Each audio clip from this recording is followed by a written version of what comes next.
Welcome back, ladies and gentlemen, to Canadian Football Central, CFL content for the fans, by the fans. And we have our final review of the season before we get into playoffs, Rick. This is the last one. I'm going to say, if there was any week that effing shenanigans were to go down, who would have thought that every game would have had a shenanigan? Yeah, there was. Hamilton loses by 6 on the dumbest play ever. Then you have one team win by 1. You have another team not just win by 1. They won off of a punt. Punt. Yeah, so it was Rouge single. Then you guys won by 1 point by the wind. Yes, with some crazy wind shenanigans. And then Riders lose to Calgary, and then for them not going 0 for 8 on the road, they renew their coach's contract.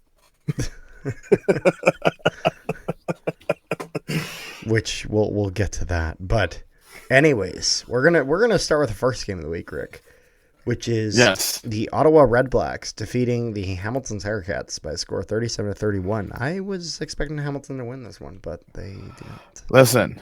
Tell me all about it. The thing that's going to drive every Ticat fan the most. Yep.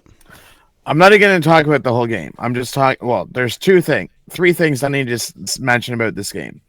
1, Bo Mitchell made history again, being the franchise leader in Ticat history with the most passing yards in a single season.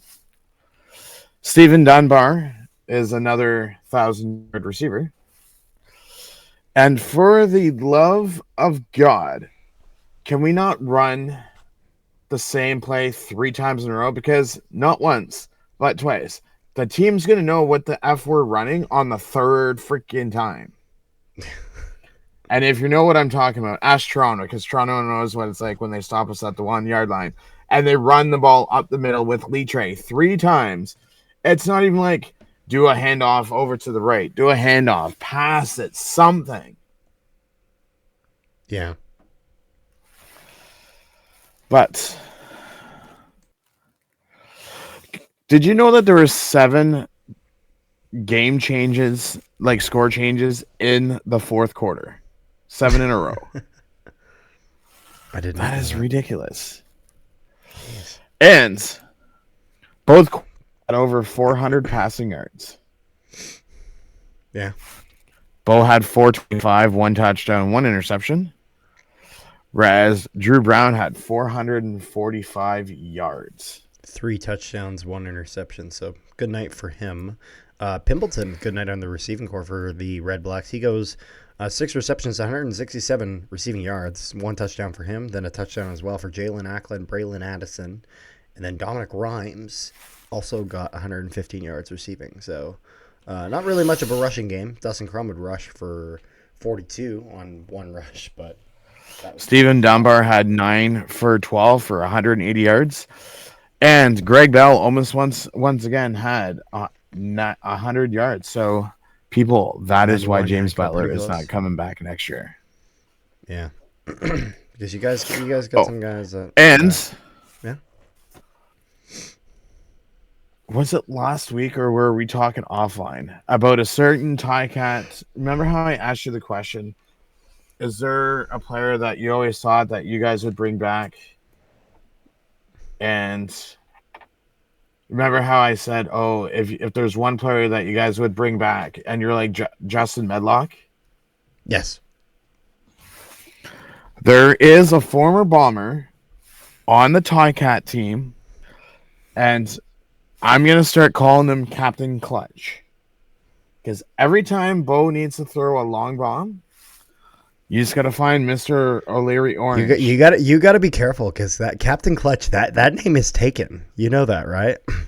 Listen. That is taken by women's professional hockey player Marie-Philippe Poulin. So, careful there. Yeah, absolutely. Yeah, she's been Captain Clutch for a long time, Rick. Okay, well, listen. Captain Clutch of football. Fair enough. Yes, Captain Clutch of football. We're not talking about hockey. I could care less what she does in hockey. But We're talking football Some here legend. because Put respect on her name. no, but I mean, like, I know. obviously, I know she's a legend. I know. Rick's like, Carter, this is a football video. I wasn't demeaning her. Don't stop. No, trying I to get wasn't me in trouble. But I mean, every time Bo has thrown to him, he's always coming up like, Yeah. and it sucks because he fell right before the goal line. Yeah, I saw that. I'm like, you got to be kidding me. I wonder And if that was Isaiah just one reception. You got one reception. Yeah. That was it. It was just incredibly clutch. And it's pretty bad when Isaiah Wooden comes in and shows, what's his name? Lawrence Woods III, how to do his job. Yeah. But I mean, it is what it is. Tim White played like trash. Like, oh, please tell me you've seen the highlights. I've seen some of the highlights. Did you see the Scott Milanovic highlight? The Scott Milanovic highlight. I'm going to need you to give me a little more than that. Of him, after someone drops the ball, the camera goes to point over to Scott Milanovic, and you can just mum the words of, "Can we catch the damn beeping ball?" Oh my god! I think I have Lord, seen that. Milanovic. I remember hearing something. Leave it to you. Regard. And Keandre Smith, please stop doing dumbass touchdown celebrations because you're just making yourself look ridiculous. It's funny. That's actually that's my mom's complaint sometimes about football, where she's like, she's like, I want the Bombers to do well, but it just feels like whenever I watch football and I see them do touchdown celebrations, it's just the dumbest crap. And I was like, yeah, kind of, yeah. It's like, Mom, you're not wrong.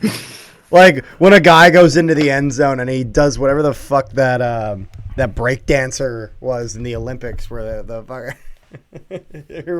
Whatever the hell that crap was that they put in the Olympics that everyone was making fun of. Oh my god! Is there anything else? But yeah, anything else for that one, or is that pretty much that game? I mean, besides Drew Brown throwing 3 touchdowns, it was pretty much a nothing game. Yeah, we are just pretty much seeing who we have for next season. Yeah. One last game to see. And that was kind of the situation with the next game, where the Edmonton Elks defeat the Toronto Argonauts by a score of 31-30. However, this game gets very, very fun near the end, as this goes to overtime, 30-30, as Edmonton scores 21 points in the fourth quarter to just storm back after being behind by quite a lot. As they get a touchdown in the first quarter. However, the point after is missed, and then in the third quarter they grab themselves a field goal because they're playing Blanchard for their field goal unit for kicker, and then in the fourth quarter Lewis gets a 3-yard pass from Trey Ford, 2-point conversion fails, then Rankin gets a 10-yard run touchdown, and then Trey Ford makes the 2-point conversion, and then Mathis gets a 40-yard pass from Trey Ford. And the point after for the single goes through. And this goes to overtime. And Haralahu gets a big opportunity in overtime. And he misses the kick. I can't remember exactly how far it was. But Haralahu misses that kick in overtime, which essentially Edmonton then just rushes the ball twice. And then they don't even 49 yards. 49 yards. They don't even bother trying to kick a field goal. There's no sense in needing that level of accuracy. The more important thing is just get some oomph behind it. Just get enough power. And so they go for the punt, and the goal is to just punt it through the back of the end zone. Just punt it as hard as you can and get it through the back of the end zone. And if you get a single, Toronto has no chance to respond. That's game. And so that's what Edmonton does. And the second I saw that happen, I'm like, oh, I'm going to see all the pitchforks out online. because, calling for the Rouge to be removed. I knew a lot of Toronto fans would be upset about it. Of course, we're ignoring the fact that didn't Toronto win a game earlier this year, just like that, against Saskatchewan, where they won, and the Rouge worked out in their favor against the Riders.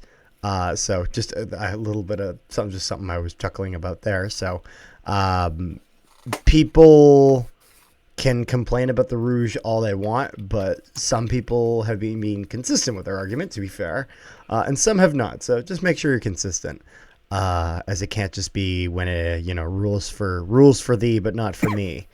But I do understand some of the rules. I would never take the Rouge out. I would consider maybe a change to it, though. I'm not necessarily have my heart set on that, though. But all in all, if we look at this game up until then, Trey Ford, 16 for 25. Not maybe as much as you'd want there, though. But he hits 325. So his completion attempts ratio, not perfect. Gets 325 yards, 3 touchdowns, no interceptions. So good in that regard. Javon Leake has himself a nice night with 128 rushing yards. Rankin picks himself up 48. Not really able to get going the way that he did in some other ones. It looked like it was really Javon Leake's night in the running game. And then receiving, Smith and Lewis kind of led the charge for the Elks with 98 and 88 yards, respectively. And then with the Toronto Argonauts, Nick Arbuckle would play the majority of this game, would throw 378. Never in my life did I ever think I'd say the words that Nick Arbuckle almost threw 400 yards. And then 23 for 32 completions on attempt, 2 touchdowns, 1 interception, average of 11.8 yards on average. So pretty good for him. And then overall, if we look at receiving, Polk, another strong game for him. 122 receiving yards on 6 receptions. And he is kind of head and shoulders above anyone else. As then it then goes down to Neild, who had 5 receptions for 64. So just a big drop off there. However, Herslow as well as McMahon would get receiving touchdowns. McMahon would get 2 touchdowns, 1 receiving and 1 rushing. And that would kind of be the offense from them. And Lyram Haralahu would go 3 for 5, so 3 field goals on 5 attempts. And then Blanchard would go 1 for 1. However, important to notice that he missed a conversion early in the game. Rick, is there anything else that we got there for this game? Because honestly, the big talking point is that punt Rouge win. So I was just looking at some numbers, and the Argo owners are going to have to back up a truck to Malik Pollock's house because I'm not sure if he was signed to 1 year or 1+1, because that guy came in as a 23-year-old rookie and had over 1,000 yards in his rookie season when Coxey only had 860. Devarius Daniels only had 622. Who else was there after that? Then there was David Unger, who only had 425. Yeah, I get Chad Kelly likes to spread the ball around, but when you have a rookie outscoring, I want to say Brissett's probably gone next year.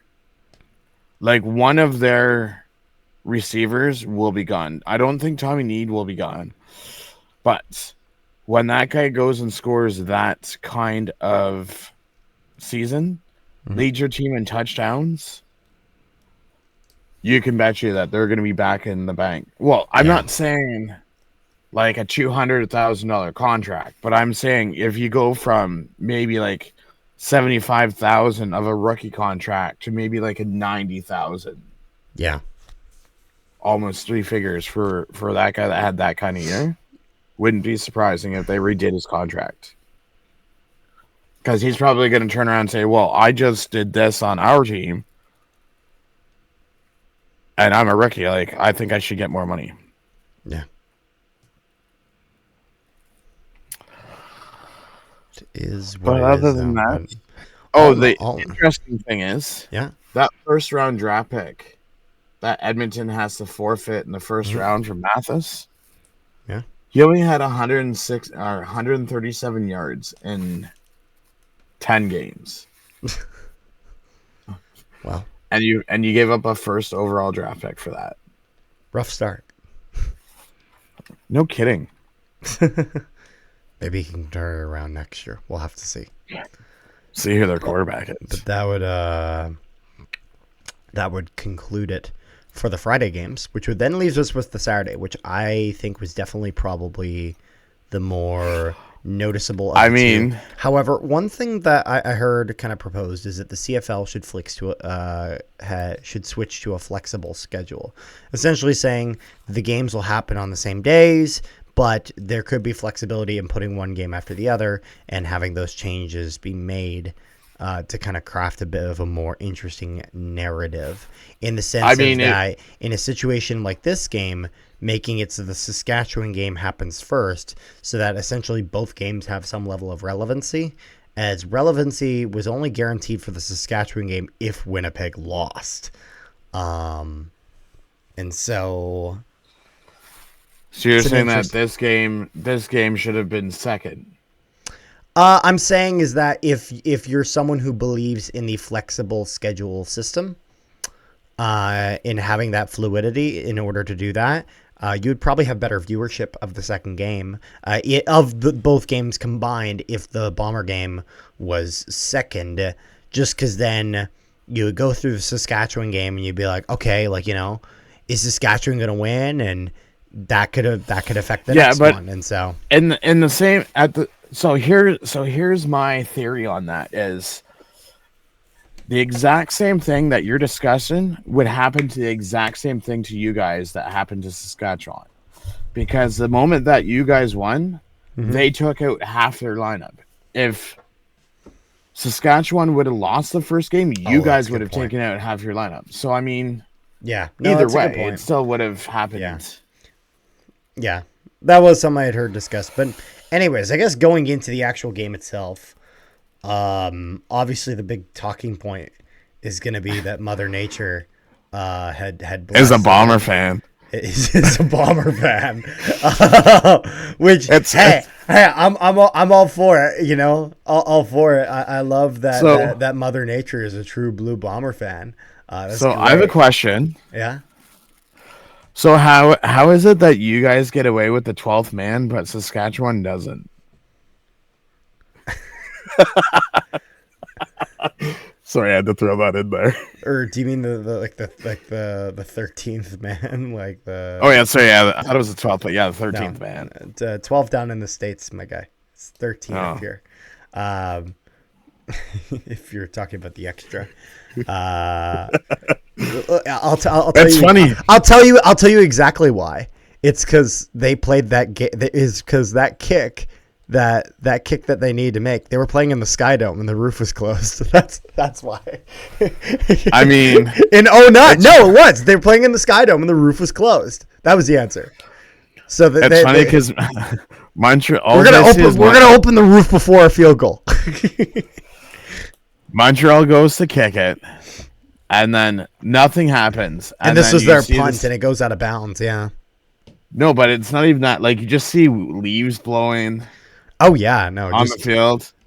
I just love all the Rider fans posting, being like, "We really are not gonna have the West Final because of a fucking tornado." And then it's not even that. It's like, soon as the wind and the leaves go, then it starts pouring down rain all at the same time. He made it. He got it done. Sergio Castillo, 51-yard field goal, had an opportunity for 61, comes up a little bit short. And as much as I think he can hit that, I'm a little bit disappointed that this year in my opinion, didn't get enough chances to, when the Bombers could have given him a shot. Reminder, this guy did hit 70 in the bye week. Now, that was probably not first attempt or anything like that, but God damn it, I want to see a CFL record out of this guy because he's that good. He still broke the record for most 50-plus yard field goals in the season. Old record was 8. It is now up to 11, and Sergio Castillo is the record holder there. So does he missed that 61? I'm like, okay. That's when I send you the Snapchat. I'm like, did your heart skip a beat yet? Yeah, I was thinking I thought the game was over. I wasn't unfortunately able to watch that live. I had some stuff that I was doing around then. And so then I get a notification from the score app and it says final. And it just shows that Winnipeg won. And I'm like, whoa, whoa, whoa, whoa, whoa, whoa, whoa, whoa, whoa. Montreal had the ball with a minute left. What's going on here? Like, you're telling me that they couldn't just knee out the clock? And then I look at the highlights and I'm like, shut the front door. Like, what? Like, what? Like, Mother Nature is a Bomber fan. That's crazy. Like, that's just insane. Now, I will say, people should remember that Coach O'Shea always does take the wind in the fourth quarter. And he very much did. And that paid off big time. As, it's late. Holy crap. But Zach Collaros would go 24 for 32. He'd throw 331, 10.3 yards on average, 1 touchdown, no interceptions for him. Cody Fajardo would play a lot of this game. He would go 16 for 20, 171, 8.6 yards on average, 1 touchdown, no interceptions. Davis Alexander then would play a little bit. He'd throw himself 100 yards, 7 for 9, no touchdowns, no interceptions. Fletcher would be leading the Alouettes with 53 rushing yards, and then receiving, that would be Speaker with 71. However, only on 3 receptions. So something of note there. And then Maltos will go 2 for 2 with his longest of a 45-yarder. All in all, the Bombers were, for the vast majority of these games, just kicking field goal after field goal after field goal after field goal. Yeah, I was just going to say, you guys got all your points from Castillo. Before they finally minus 2 touchdowns. Throw it to Nick Dembski for a touchdown, and then Wilson would then on a 2-yard run would punch that in for a touchdown in the fourth quarter. But overall, was very happy to see the Bombers at least get close enough to kick it into field goal range. In the future, probably shouldn't try to rely as much on field goals. But it's one of those things where it's really good having at least that confidence in a kicker where if you're able to consistently get into field goal range, you can just keep racking those points up. As it made a huge difference for the Bombers, as it meant when they finally did get a touchdown, they were just head and shoulders above where they were before that, as they already had 1, 2, 3. They already had 12 points up on the board, and then touchdown with a conversion. Then brings them up to 19. So just makes a huge difference being able to take those points. Is there anything else that you got there, Rick, on this one?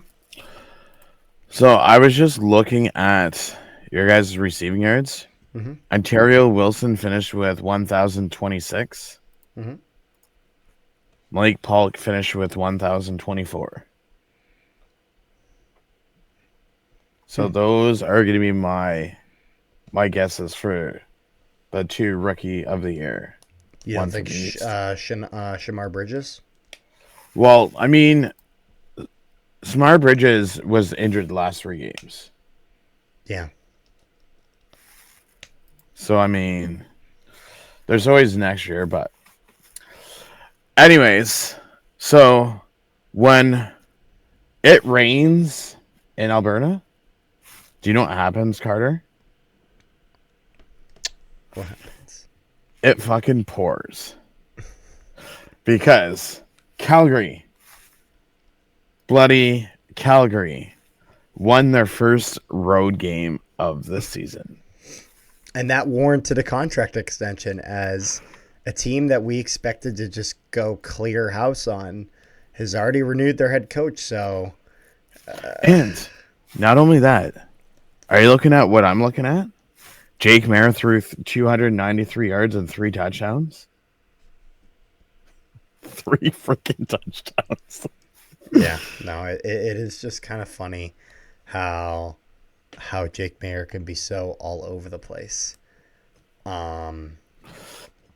Mind you, they got to change up their playbook. Oh, they desperately need to. Because when you have 3 receivers with between 34 and 38 yards, that ain't going to win you games. Well, and it's one of those things where it's like Reggie Begelton, 3 receptions, 38 yards. It's like, is that the best use of Reggie Begelton? I'd argue you could get a lot more out of him. Like with 3 receptions with Reggie Begelton, I'm not gonna lie, I expect more than that. I expect him hitting at least 45, at least 15 per. Just as he's a guy that can really go after that deep ball. So seeing him stuck on just those short passes, like, feels a little strange. Really nice touchdown grab by Cam Eccles. It was a nice catch. Being able to just kind of barely get that foot in bounds right at the back of the end zone was a good catch by him for the Stampeders. Now the funny thing is, if we look at the Saskatchewan side of things, the majority of this game will be played by Jack Cohn, who would go 10 for 21, so sub 50%, 100 yards passing, 1 touchdown, no interceptions, to be fair. Shea Patterson would then go 5 for 12, also sub 500, 56 passing yards, 4.7. There really was not much in the receiving core. Stearns grabs himself a receiving touchdown with a team lead of 69 receiving yards. And that is it. Jack Cohn himself actually was the leading rusher as well, I believe, with 54 rushing yards on 12 carries, which is a lot for a quarterback. And then Brett Lother goes 2 for 2 with his longest as a 50-yarder. And then Rene Paredes also goes 2 for 2 with his longest at a 37-yarder. So some pretty short kicks for Rene Paredes. Demario Houston got a sack. And then and he had himself a good night. A decent amount of sacks here, as well as Den Hauser, as well as Sambu would get sacks for the Stampeders. And on the Rider side of things, there'd be a sack for Dalkey and Marion. And that would be that. Interesting note. I had someone ask me this the other day. Mm-hmm. Reggie Begelton is so far, if he doesn't get re-signed, he's going to be a free agent this summer. Ooh. Does Reggie Begelton go to the Hamilton Ticats to reunite with his buddy Opel? Oh my God! Could Mitchell? Could you imagine him, Stephen Dunbar, Tim White, and Shamar Bridges and Bridges? That's pretty goated. I'm not gonna lie. Then again, that's I'd argue if we want to talk about talented receiving cores, Edmonton had that and did nothing with it. So, talented receiving core only means something if you do something with it. Okay, well, you're talking about the quarterback that just threw freaking 5,000 yards this year. So, yep. But other than that, I think that's all we got, Rick. I just want to say, It's been a slice cutter for, this is what, year 2 for us? Year 2 with me and you. This is year 4 for me. Did 1 year on the Nolan podcast by myself. Did the second year with Jake. It was about probably first half of the season was me and Jake. Second half was just me solo. Then 2 years of me and you doing it like this. So, been going at this for a while. At some point this week, I'm going to have my Ticat review out. And also, I'm going to be doing a free agent breakdown of our roster for this upcoming free agency. Even though, because, I mean, what else are we going to do? I'm going to be watching both games from home. Yeah, and so there's a few announcements I kind of want to make. So tomorrow, we may possibly be filming a special video with a special guest. I'm not going to reveal that just because there's no kind of confirmation on if that's exactly happening, but it's, I think, leaning towards that. We'll see. And if so, that'll be a fun surprise on the channel. If you don't see it, then kind of plans fell through or got delayed or whatever it was. We got plans for, we're going to be doing previews on both the East and West final. Those will be separate videos. Those will be coming out in the near future. as we approach Saturday. Saturday, we are streaming both games. So please keep that in mind. The 2 o'clock and the 5:30 game, 2 and 5:30 Central Time, that is. We will be streaming those games. The East semifinal will be happening first, and the West semifinal will be happening later. We will not, unfortunately, be able to stream any more CFL playoffs besides that, as Rick is not available for the East final. I will be at the West final, and then I'm not. But I'm sure over on the Ticat. Yeah, you might. He might do something on his Ticats Talk channel. So make sure you guys check that out. Just search Ticats Talk Network, because I think the link in the description right now is a broken link. I'll need to fix it at some point. Yeah, I sent it to you. And interesting thing is, if we're to look out both these games for East and West final, I'm not gonna lie. Semis, you mean? Yeah, semifinals. Mm-hmm. I'm not gonna lie. They could go either way. Oh yeah. But we will cover that in a future video. We'll also have a video probably talking about Randy Ambrosi announcing that he's kind of come to the end of his tenure. And then as well as regarding on Wednesday, we'll give the information on who will be the East and West nominations for the awards. And who we think will win them. We'll have a full video breaking that down, all the nominations the teams gave, who won the East, who won the West, and who we think will win the award. We'll have a video out on that in the near future. So that's all kind of the content for you guys to kind of keep in mind that we're going to be having coming out soon, and to look forward to that. So make sure you guys like and subscribe if you have not already. Hit the notification bell; helps out the channel a ton. If you're listening to this on Spotify, make sure you give us 5 stars. Would appreciate that. Helps us out a lot. And so, without further ado, wasn't it like this? I don't know, something like that. What's his name? Ty Dillinger. Yeah. The perfect 10. Perfect 10. It's perfect 5. No, it's a perfect 5 stars. Give us 5. Yeah, exactly. Give us 5 perfect stars. 5. Yeah, like an irresponsible person playing Grand Theft Auto. Give us 5 stars. But anyways, without further ado, we will see you guys next time.